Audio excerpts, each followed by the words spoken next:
Hi there, Derek from Pacific Coast Auto, Sunday Question Cast, and we're going to be super fast today because I'm only 15-minute drive from my home at the moment. And normally I would want more time, but I shot like 7 versions of the previous video because I couldn't quite get the tone right, and so I used all my time for that. Let's start this right away, and I'll try to be quick. The Senator Steve says, Derek, I would like you to purchase, eat, and describe a McDonald's avocado shrimp muffin breakfast sandwich. If you would like me to PayPal you a few US dollars for the meal, I would be more than happy to. That's funny because McDonald's has a lot of really weird and interesting things here in Japan, and so does Burger King, but there aren't very many Burger Kings here. Quick fun tip, Burger King was my first job when I was 17 years old, and I got fired from it. The avocado shrimp burger, I don't even know if that's available here at the moment. I eat at McDonald's fairly regularly because it's something that is possible to eat while I'm driving. And to be honest, I very rarely have time to sit down in a place while I'm not working. And so eating while I'm driving saves me time at the moment. So usually when I'm driving, it's not breakfast time, and breakfast sandwiches are a little bit sloppier than other sandwiches, and so they're a little bit more tricky to eat while driving. If I get a chance, I'll do it, and check out my channel. But way back in the channel, I reviewed a Burger King apple hamburger. It actually had a slice of apple that's baked in the hamburger, so you can check out that video. It's from like the first year of the channel's history. Justin Sanderson says, Hi Derek, I've been looking at Toyota Crowns and the prices they sell for on your website. Would 100,000 to 200,000 yen be lowballing in your books for a low kilometer, high grade and high horsepower model of the car 1999 to 2000? I think you can get the Crown in that price range, and I highly recommend that car. When they say high horsepower versions, there's 2 engines that are high horsepower. There's the 4-liter V8 and there's the 2.5-liter turbo 1JZ. They both have technically the same power. The V8's non-turbo. It's debatable if they sound better or not. I think the V8 sounds better. The 1JZ is a great engine for super high horsepower applications because it's already got a turbo, it's already got the forged internals, and it's got a lot of aftermarket support. They only come in automatics though, and so that's really the car's only downside. But I think you can get one in that price range. You might have to go a little bit higher on the mileage or wait a little bit longer for one to come in at that price range though. If somebody came to me and said I want a Crown, then my recommended price would be 200,000 to 300,000 yen. But I've seen some good ones go for 150 sometimes. Daniel K says, Hi Derek, how does the Japanese education system compare to Canada? When I recorded this, I thought I'd have more time to explain this one. This one, I've gone on for about 2 hours with my friends discussing this because in Canada, I was actually in education a little bit. I worked at a preschool as a volunteer, and then when I came to Japan, I worked as a teacher in a preschool. And now my daughter is in school, and I get to compare her Japanese school to my upbringing in a Canadian school. Now I will say that Canadian schools have probably gone downhill since I went to them. Class sizes are bigger, teachers are required to do more work, and it's more of a stressful job. Here in Japan, I really don't like the educational system, and I think that it's even getting worse over time because the world is moving now, and the types of things that you're required to know in order to be a successful and productive person are changing, and the Japanese school seems to be a little bit slow in adjusting to that. In particular about English, because everybody here in Japan learns English for, I think, 7 years, but the average person will have no idea how to communicate with you. And if you compare this to other countries that English is not the first language, like for example, India, Pakistan, Australia. That was supposed to be a joke, sorry. I feel so mean now. But if you compare Japan to other countries that English isn't the first language, they're way lacking behind. Germany is a good example. Many people in Germany can speak very good English. And part of that comes down to the fact that for Asian languages, in general, it's more difficult to understand a Western language because the structures are quite different. But that's not the entire excuse. The teaching is terrible and dreadful, and the Japanese school system relies mostly on memorization in order for you to pass the exam, and no kind of push for you to actually learn anything for the long term. And so I'm not a very big fan of the education system here. Dirty Puffin says, do any auctions have a pit where they can inspect the underside of the vehicle? I think what he's talking about is, like, if you go into one of those quick lube places, then there's a hole where people stand underneath your car, and then they can look up. In some of the auction pictures, you can see that they have these. And so, in order to answer the question, I can say yes, at least some of them do. I don't know if all of them do, though, and I've never actually seen the facilities that they inspect the cars at, nor have I called the auction to ask if they have them. And so the truth of the matter is, I don't know. But the people who inspect the cars can find the undercar rust a lot easier than I can.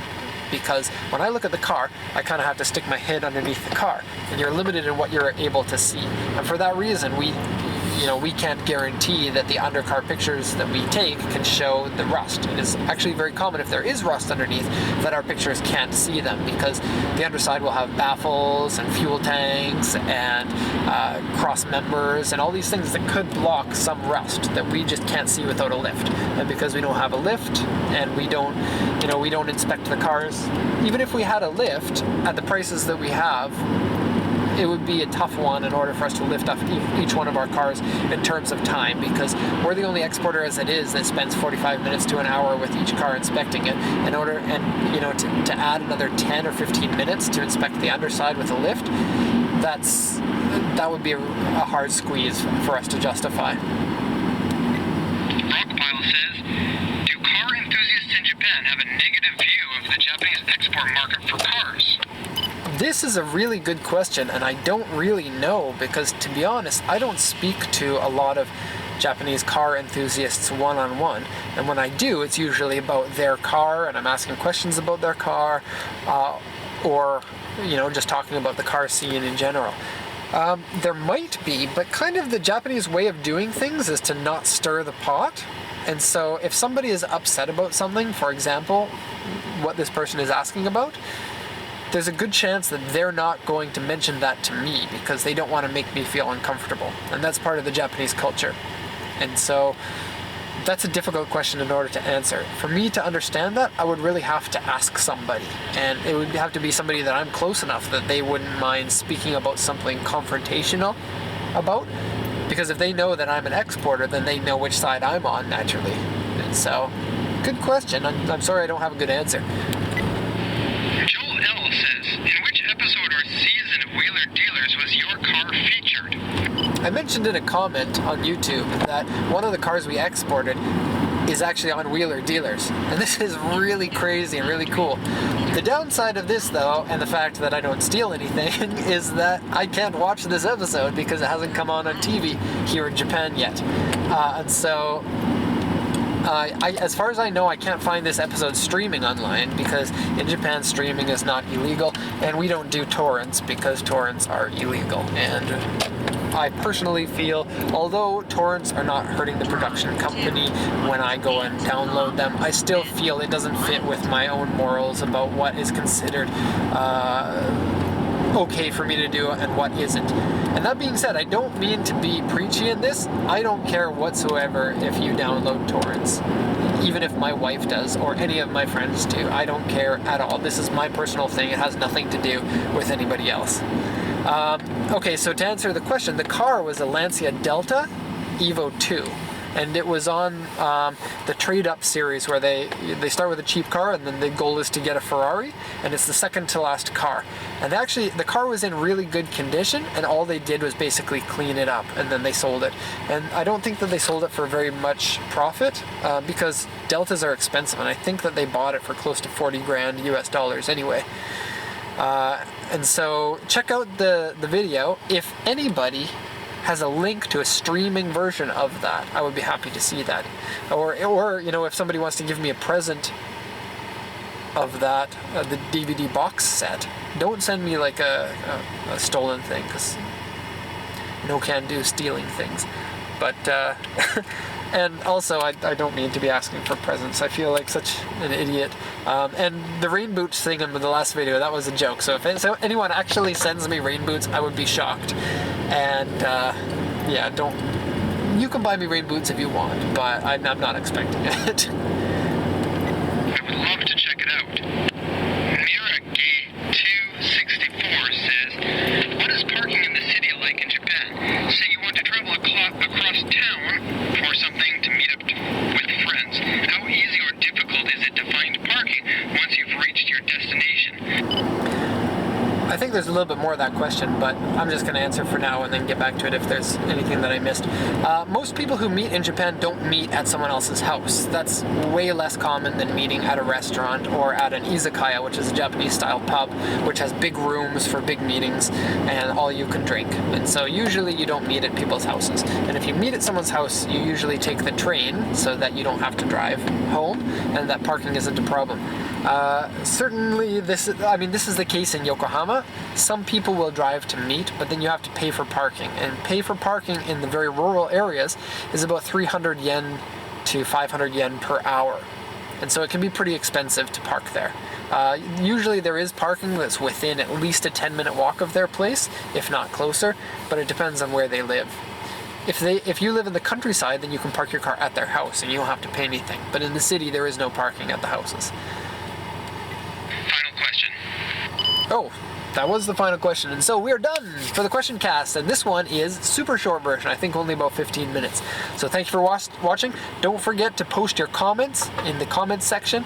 Share the channel if you think it's interesting. Share on Facebook and all of that stuff. We're at 2,066 subscribers at this point. And that's all thanks to people who like the videos and who share the videos and comment and do all of those, social media stuff. YouTube's pretty good at promoting the channels that they think are popular, and they can tell if you're watching the videos a lot, if you watch for a long time, if you like the videos, and if you share the videos. And so thanks to everybody who does that, because it really makes a difference for me, and I really enjoy watching these channels grow because it makes me feel good. So that's going to be the video. Thanks a lot for watching, and have a good